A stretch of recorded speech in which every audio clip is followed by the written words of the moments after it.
Capitalism is destroying creativity. If you're new here, my name's Lee, and I started my brand Stickly in June of 2024 selling stickers, clay charms, and button pins. But I also like to make videos like these where I just talk about things that I'm passionate about. And if you're a creative struggling in this capitalistic society, I'm sure you'll resonate. Do you remember Instagram pre-2020, before it became infested with reels? If you were like me and you posted your art on Instagram pre-2020, you remember that it was purely a photo sharing app. When I started one of my first art accounts in 2017, it was much easier to grow. I wasn't constantly trying to feed an algorithm to go viral. I just created things that I liked and followers came. And the thing about it was they were genuine. But with the introduction of reels, everything changed. It became very difficult for me to grow my account. And I realized that when I posted still images, they didn't do as well, until I realized that reels were the problem. But even more than reels, capitalism. You may be wondering, how does capitalism fall into this? Well, if you remember TikTok's huge emergence, you'll notice how much popularity it was getting. And slowly, YouTube, Instagram, even Pinterest started to follow suit because they saw that's where the money was. Slowly, artists weren't gaining the recognition that they wanted unless they were feeding an algorithm. And it goes to show that art isn't valued unless it makes money. Social media companies quickly realized that if they were able to keep their users on their app for as long as possible, they made the most possible money. So if your creations weren't helping to accomplish that goal, you were slowly shunned to the shadows and your art wasn't seen. And that is the cycle that many artists like myself are still trapped in. Social media used to be a fair playing ground for everybody. Now it's just not that. But the thing is,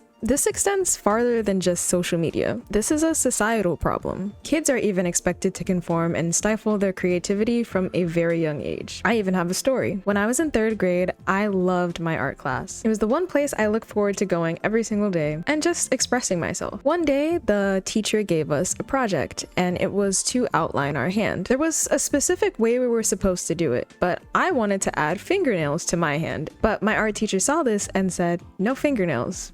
You're supposed to do this the way that I taught you to." And that was the first time that I realized that creativity, even in a space like an art class, was controlled. They wanted me to be creative, but not too creative. You'll even see things like this in the workplace. Oftentimes ideas are shut down by managers or people in authority. Capitalism wants you to conform. It doesn't want you to be an individual. This is a good time to bring up 2 short films that I watched as a kid that really stuck with me to this day. The first one is called Happiness. It's a film that follows a rat, which is a metaphor for the rat race, which a lot of people in the workforce consider themselves to be in. In this film, he's chasing things to bring him fulfillment. No matter what this rat does, he still feels empty, constantly chasing more but getting nothing out of it. And if you look closely in the film, you'll notice that all the other rats are doing the same thing. And perhaps the most prominent point of this film is at the very end. The rat reaches out in a final attempt at finding his happiness and fulfillment. And at that very point, he's clamped down by a mousetrap and forced to work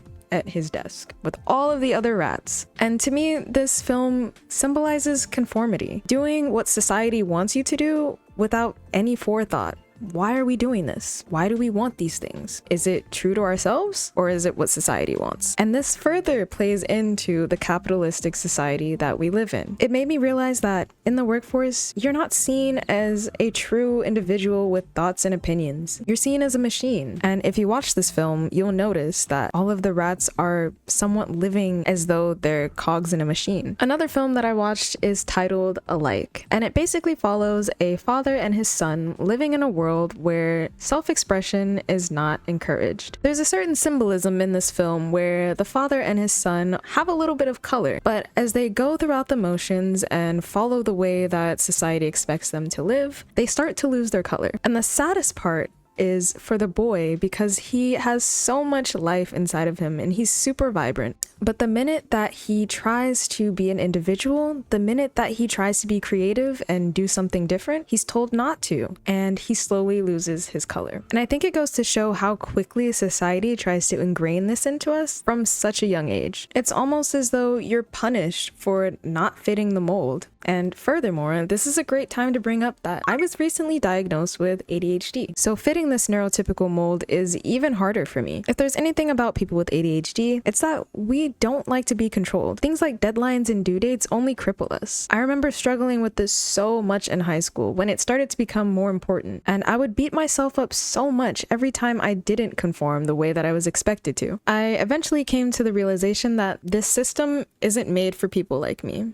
or creatives in general. It's almost as though if you don't conform, you're not seen as a valuable member of society because you aren't helping to contribute to this capitalistic agenda. Think of all the people who would have been great musicians or painters, but they were slowly talked out of it because society doesn't value those kinds of things. There's a lot of people like myself who want to escape the system but are struggling so much. Oftentimes I come home feeling extremely tired and I feel guilt for not working on the things that I care about, but I simply have no energy. But I realize that's what the system wants. The more tired you are, the more chained you are to the routine for years to come. You're not meant to have your own way of thinking, your own plans. You're supposed to be a cog in the machine until you die. Essentially, tying back to what I said at the beginning of this video, you may use things like social media to try and get your art and creations out there, but then you have an algorithm to please, which further proves the point that capitalism is just in everything we try to do. It feels like a constant uphill battle. I've recently had to take a break from making all of my short form content because I felt like it wasn't really what I wanted to do. I care more about talking about things I'm passionate about and making videos that I care about rather than things that I will hope go viral just for a split second. Because the thing is, the virality of it all doesn't last. What matters is putting your message out there authentically. And if you're an artist that's resonating with this right now, one thing that I want to say is to create with intention. Really think about why you're doing what you do. Is it to feed an algorithm? Or is it because it's truly what you care about? Maybe it's a mix of both, but recognizing that will show you how to move forward. I encourage you to keep showing up, keep posting your art, and find community with people who share the same values as you. That way, it'll be way more fulfilling. Instead of spending your time trying to please an algorithm and find out the best tactics to get your videos to go viral, spend more of that time trying to hone your craft so you can get the right eyes on your art. Whatever you do, don't stop creating. Dare to be different. Dare to stand out, even though this society doesn't always value it. I personally believe that art is what truly makes the world go round. Without it, who would we as a society be? Though this topic was perhaps a bit grim and saddening, I hope that it maybe inspired you just a little bit. Thank you guys so much for watching, and I'll see you in the next video.